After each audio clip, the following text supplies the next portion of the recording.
Le délibéré du procès de Mamadi Onivogui, coordinateur général du mouvement Elazologa, s'est tenu ce lundi 12 avril 2021 au tribunal de première instance de Dixine. Le juge a condamné cet activiste à 1 an de prison ferme et au paiement de 30 millions de francs guinéens.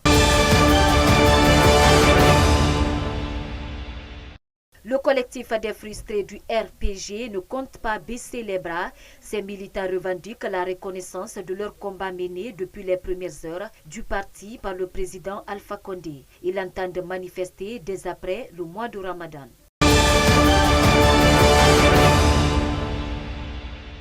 De Massanta, Diasso Onivogui a été condamné ce vendredi 9 avril 2021 par le tribunal de première instance de Macenta à 15 ans de réclusion criminelle et au paiement d'une amende de 50 millions de francs guinéens pour avoir égorgé une femme. Ce commissaire de police âgé de 68 ans a été reconnu coupable du meurtre de Seba Beavogui assassiné au mois de juillet dernier dans la sous-préfecture de Bofossou.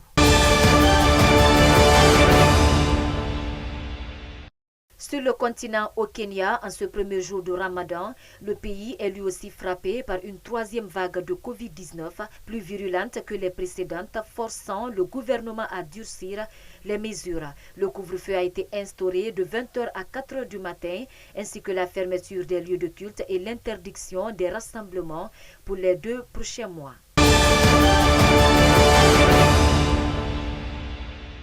En Somalie, la Chambre basse du Parlement a voté ce lundi 12 avril la prolongation de 2 ans de mandat du président sortant Mohamed Abdullahi Mohamed, dit Fermajo.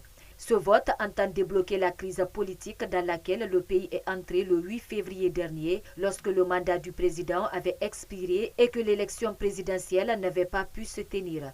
Depuis, les négociations avec l'opposition, qui ne reconnaissait plus sa légitimité, n'avaient rien donné.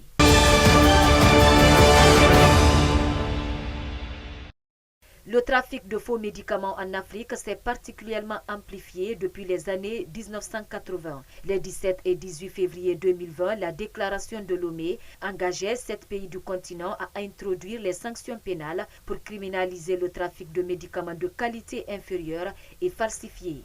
Selon la RFI, la semaine dernière, ce sujet était au compte d'un débat en ligne à l'initiative des associations Les Afriques vous parlent et African Business Academy. Dans le monde, en France, les élections départementales et régionales vont se tenir en juin 2021. Le gouvernement doit le confirmer ce mardi 13 avril lors d'un débat à l'Assemblée nationale. La consultation des maires sur la tenue ou le report du scrutin a définitivement fait pencher la balance en faveur du maintien du vote, mais sans doute légèrement décalé d'1 semaine.